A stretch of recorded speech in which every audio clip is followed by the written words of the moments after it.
पता है तो हेलो दोस्तों, स्वागत है आपका हमारे इस छोटे से प्लेटफॉर्म तक्षशिला क्लासेस में। जैसा कि मैं आपका गौरव भैया। तो यार मैं आपको बायोलॉजी पढ़ाता हूँ और आपके विवेक भैया मैथ पढ़ाते हैं और आपके संदीप भैया केमिस्ट्री और शायद फिजिक्स पढ़ाएंगे। हाँ, तो यार हम लोग यहाँ पर देखते हैं जो हमारा आगे है अमीबा में अमीबा में पोषण। ठीक है।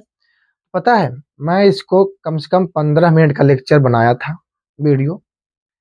और बनाने के बाद क्या हुआ, लिखा, बनाया, समझाया ना, सब कुछ किया। करने के बाद पता है क्या हुआ, जब मैं जाकर चेक किया तो देखा वीडियो बना है नहीं बना है।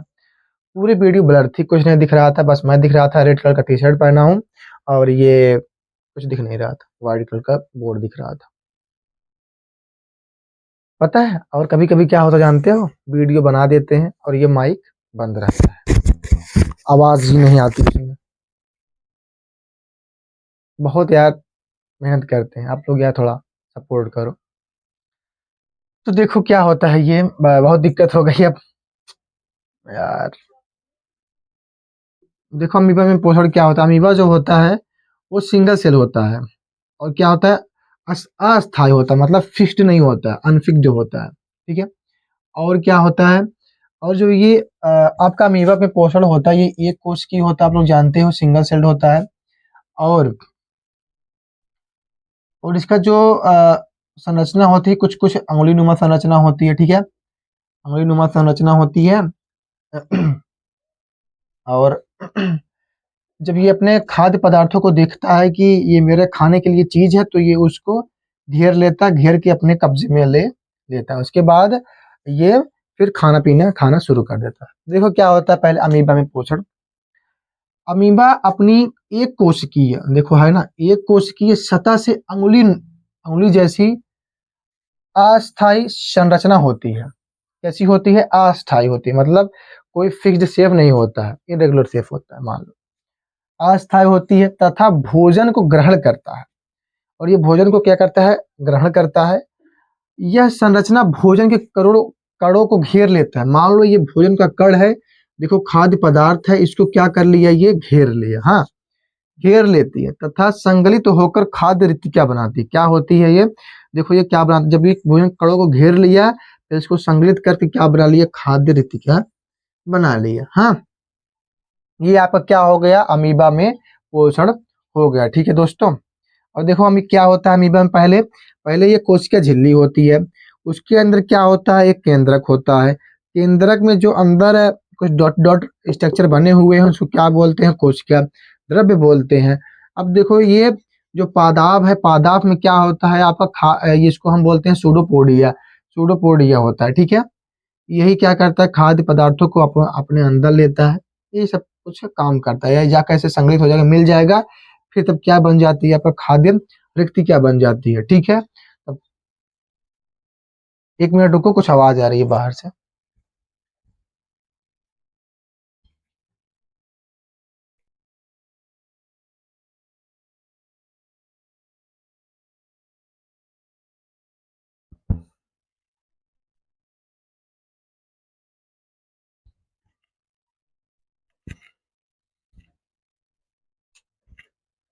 तो यार ये आपका हो गया। हाँ, तो इसके आगे हम लोग देखते हैं पैरामीशियम में पोषण।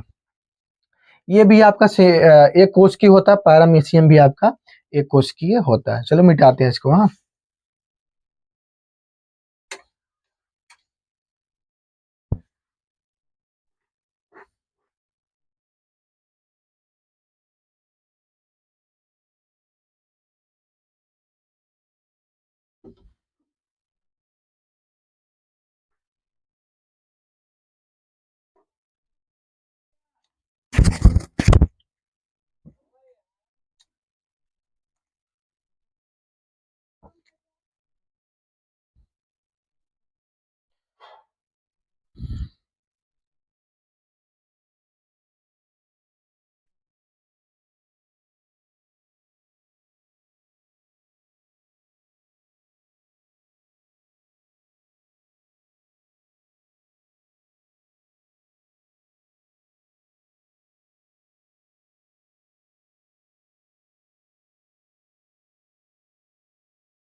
जो देखो, अब पैरामीशियम में हम लोग पढ़ते हैं, पैरामीशियम में पोषण क्या होता है। देखो, पैरामीशियम जो होता है एक कोश की जीव होता है। क्या होता है?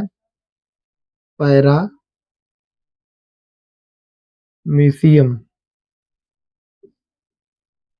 पैरामीशियम एक कोश की जीव होता है। क्या होता है? एक कोशिकीय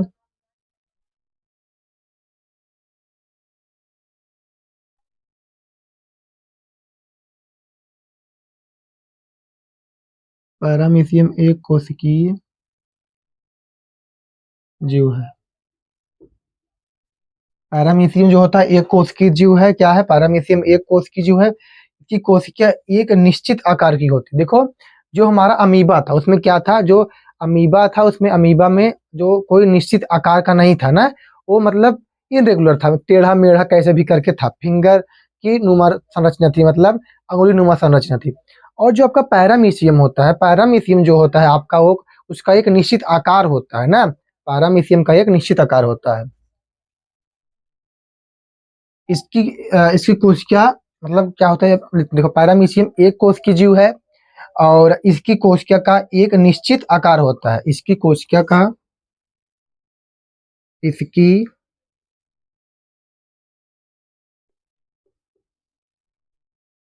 इसकी कोशिका का एक निश्चित आकार होता है। एक एक निश्चित आकार होता है।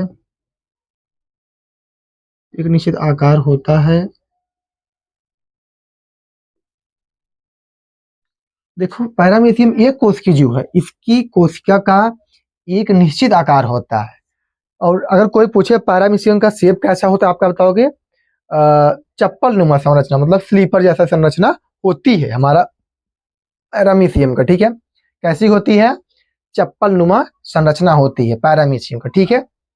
एक निश्चित आकार होता है तथा भोजन एक विशिष्ट स्थान से ही ग्रहण करता है। तथा, अब आगे लिखो, भोजन तथा भोजन एक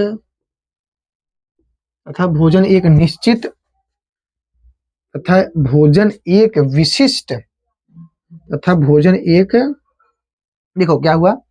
पैरामीशियम एक कोश की जो होता है, इसकी कोशिका एक निश्चित आकार का होता है तथा भोजन एक विशिष्ट स्थान से ही ग्रहण करता है। तथा भोजन एक विशिष्ट तथा भोजन एक विशिष्ट विशिष्ट विशिष्ट स्थान से ही ग्रहण करता है। विशिष्ट स्थान से ही ग्रहण करता है। ठीक है? पैरामीशियम और इसका मतलब शेप क्या होता है? एक निश्चित शेप होता है, कोई इनरेगुलर शेप नहीं होता है। हमारे अमीबा में क्या था? वो इनरेगुलर शेप था ना।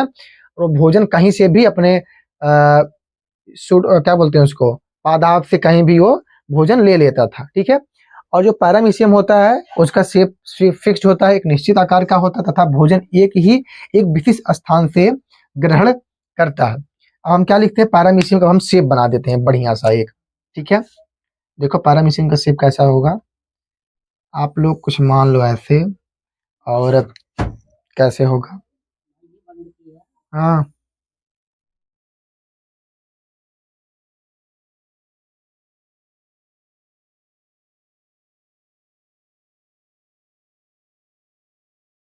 एक मिनट रुको, बंद कर दो पूरा।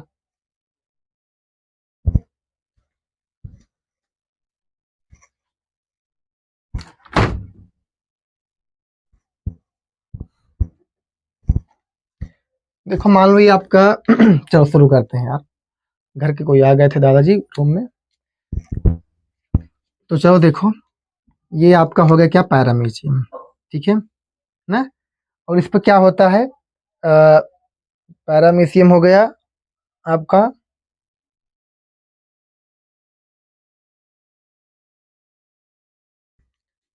इस पे देखो ऐसे ऐसे संरचना होती है। तो क्या बोलते हैं? पक्षमा भी।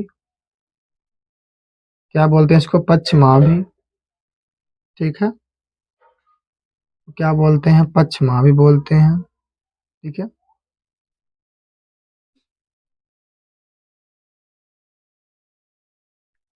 क्या बोलते हैं, पश्चिमा भी बोलते हैं।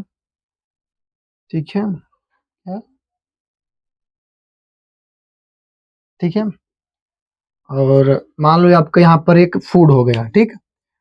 भोज्य पदार्थ होगा कोई एक। क्या हो गया? भोज्य पदार्थ। ठीक है। भोज्य पदार्थ हो गया, तो भोज्य पदार्थ ऐसे ऐसे आएगा, ठीक है। पश्चिमाभि द्वारा ऐसे ऐसे ऐसे ऐसे ऐसे आएगा। तो फिर एक निश्चित, मतलब एक निश्चित स्थान से ये मान लो यहाँ आ गया, ऐसे ऐसे ऐसे यहाँ पर पहुंचा, फिर ऐसे, फिर आकर यहाँ पर, यहाँ आ गया तो फिर अपने अंदर ये ले लेता है।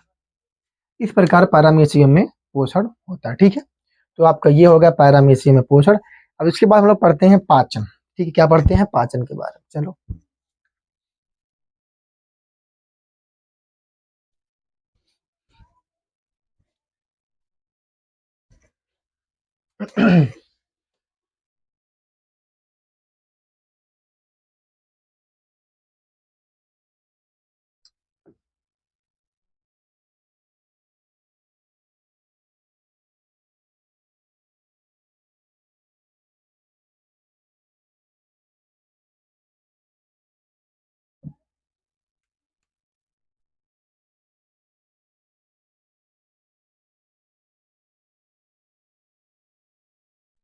चलो, आपका पाचन होगा, ठीक है। अब हम पाचन के बारे में देखते हैं, पाचन कैसे क्या होता है, किस प्रकार से होता है, पाचन किसे कहते हैं। देखो, पाचन किसे कहते हैं? जटिल पोषक पदार्थों को सरल पोषक पदार्थों में तोड़ना ही क्या कहलाता है? जटिल पोषक पदार्थों को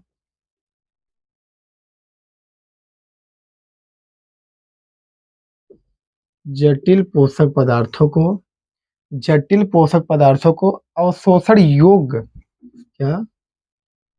अवशोषण अवशोषण योग्य अवशोषण योग्य सरल, देखा, जटिल पोषक पदार्थों अवशोषण योग्य, जटिल पोषक पदार्थों को अवशोषण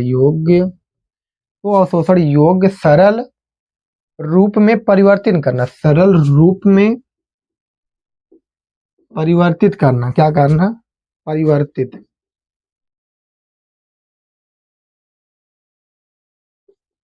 परिवर्तित करना। देखा, जटिल पोषक पदार्थों को अवशोषण योग्य सरल रूप में क्या करना? परिवर्तित करने परिवर्तित करने की क्रिया को क्या कहते हैं? परिवर्तित करने की क्रिया को पाचन कहते हैं, ठीक है। जटिल पोषक पदार्थों के अवशोषण योग्य सरल रूप में परिवर्तित करने की प्रक्रिया को क्या कहते हैं? क्रिया को हम लोग क्या कहते हैं? पाचन कहते हैं। अब देखो, इसमें कुछ ऐसा भी आता है, जैसे एकल और बहुलक। क्या होता है? क्या? एकलक, एकलक, क्या? एकलक और बहुलक, बहुलक,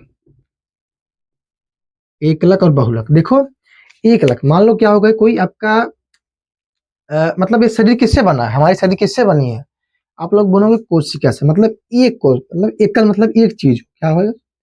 कोशिका से क्या बना है? हमारी शरीर बनी है, ठीक है। और घर किससे बना है? ये जो दीवार है किससे बनी है?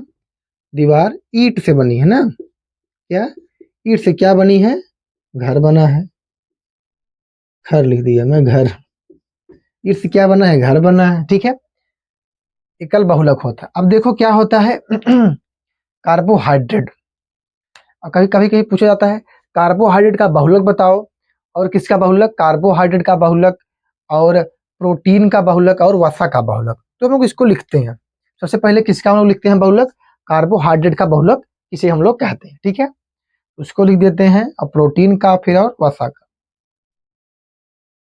चलो लिखते हैं। पहले हम लोग कार्बो कार्बोहाइड्रेट कार्बोहाइड्रेट। उसके बाद प्रोटीन। उसके बाद वसा, इन सबका क्या है? बहुलक। ठीक है, देखो कार्बोहाइड्रेट का बहुलक किसे कहते हैं हम लोग?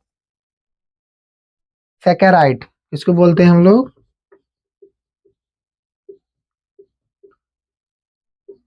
कार्बोहाइड्रेट क्या बोलते हैं? सेकेराइड।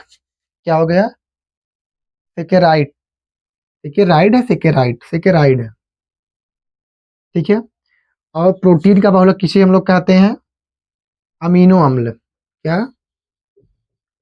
अमीनो अम्ल। ठीक है, प्रोटीन का बहुलक अमीनो अम्ल हो गया, और वसा का बहुलक क्या हो गया? वसीय अम्ल। क्या? वसीय अम्ल। ठीक है, ये आपका क्या हो गया? ये आपका बहुलक वाला हो गया। जैसे कि कार्बोहाइड्रेट का बहुलक सैकेराइड, मोनोसेकेराइड, अमीनो अम्ल, फिर वसीय अम्ल, प्रोटीन और वसा का। आपके पेपर में प्रोटीन का पूछा गया था, प्रोटीन का बहुलक किसे कहते हैं? अगर आप लोग यहाँ से पढ़े हो तो बता दोगे क्या? अमीनो अम्ल। ऐसे कभी कभी कार्बोहाइड्रेट पूछ सकता है भाई, वसा का भी पूछ सकता है, इसलिए हमने सारा बता दिया आप लोग। चलो हम लोग क्या पढ़ते हैं? पाचन तंत्र के बारे में पढ़ते हैं। ठीक है, कि आगे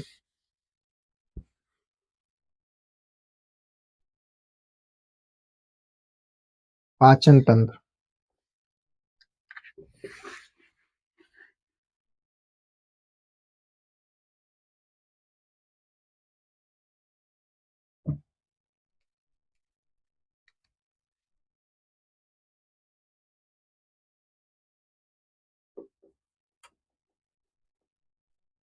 चलो पाचन तंत्र, हाँ। अब आगे देखते हैं पाचन तंत्र में कैसा क्या रहता है। मैं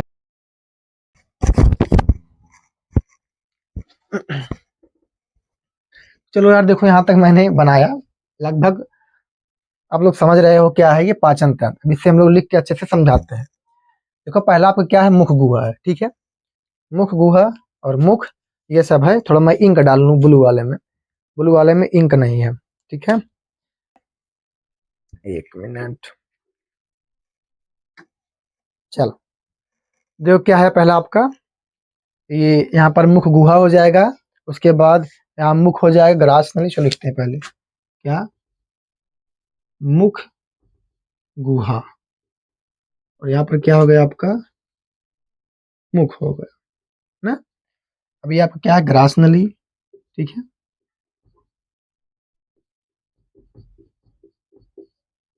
ग्रास नली हो गई आपकी ये। उसके बाद अ, अग्नाशय। क्या हो गया आपका? अग्नाशय और अमाशय। बहुत लोग अग्नाशय अमाशय में कंफ्यूजन, जैसे कि मैं हूँ। क्या है? ये आपका पेट है ना। अमाशय, अमाशय। ठीक है, यहाँ पर क्या हो गया? अमाशय हो गया ये आपका। उसके बाद देखो क्या है आपका? अमाशय के बाद छोटी आंत, बड़ी आंत, गुदा। मान लो यहाँ पर मिलते हैं, गुदा है आपका ये। क्या है? गुदा है आपका। और देखो यहाँ पर ये छोटी आंत है, इसको हम लोग तीनों आप लोग समझा देते हैं क्या क्या है। ठीक है, देखो आपको यहाँ पर एक है क्या? डियोडिनम। डियोडिनम। अब क्या हो गया? ये डियोडिनम हो गया। ठीक है, डियोडिनम, जेजुनम। और आपका यहाँ पर क्या है? Jejunum, jejunum. ठीक है, ये आपका जेजुनम हो गया। और तीसरा आपका क्या जानते हो? तीसरा आपका है इलियम। क्या है आपका? इलियम, इलियम। और इन तीनों को मिलाकर क्या बनता है जानते हो? छोटी आंत बनती है। क्या बनती है? इन तीनों को मिलाकर छोटी आंत बनती है। हाँ, क्या? छोटी आंत बनती है। ठीक है, छोटी आंत बनती है।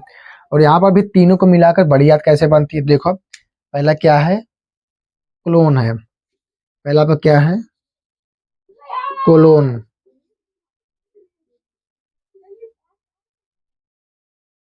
क्लोन है। और उसके बाद क्या है आपका? सिकम है। क्या है? सिकम। उसके बाद क्या आपका? रेक्टम। क्या है? रेक्टम। इन इनको मिलाकर क्या बनता है आपका? बड़ी आंत बनती है। क्या बनती है? बड़ी आंत। ठीक है, ये आपका बड़ी आंत बनती है। ये आपका हो गया। ठीक है, गुदा हो गया, ये सब हो गया, रेक्टम, बड़ी आंत। और इसके बारे में हम कुछ लिख देते हैं। पहले आप लोग इतना देख लो कैसा क्या आप लोग का रहता है, ठीक है।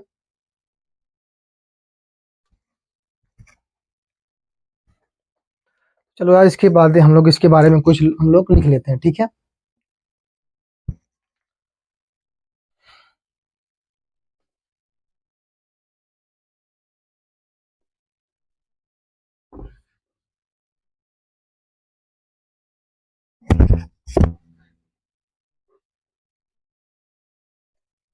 चलो लिखते हैं, क्या लिखते हैं?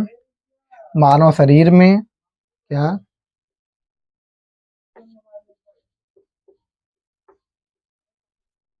मानव शरीर में मानव शरीर में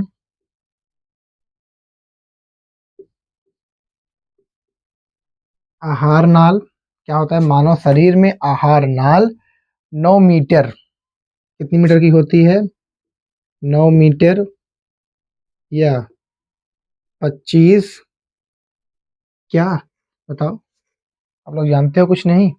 पढ़े हो पहले से? क्या 9 मीटर से 25 या 30 फीट लंबी होती है? 25 से 30 फीट,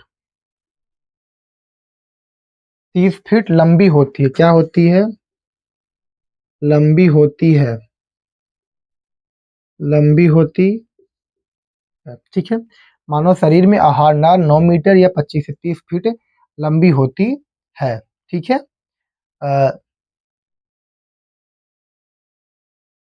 ठीक है, ये होता है। और जो यहाँ पर आप लिख सकते हो, यहीं से लिख दो, जो मुख गुहा से जो मुख गुहा कहाँ से कहाँ तक होता है? जो मुख गुहा से शुरू होकर मलाशय से होती हुई जाती है। जो मुख गुहा से शुरू होकर शुरू होकर होकर मलाशय से जो मुख गुहा से शुरू होकर मलाशय से होती हुई जाती है। मलाशय से होती हुई, क्या? मलाशय से होती हुई गुदा द्वार तक होती है। मलाशय से होती हुई गुदा द्वार तक होती है, तक होती है, ठीक है। ये आपका हो गया आहार नाल का, ठीक है। इसके आगे हम लोग देखते हैं, एक मिनट रुको।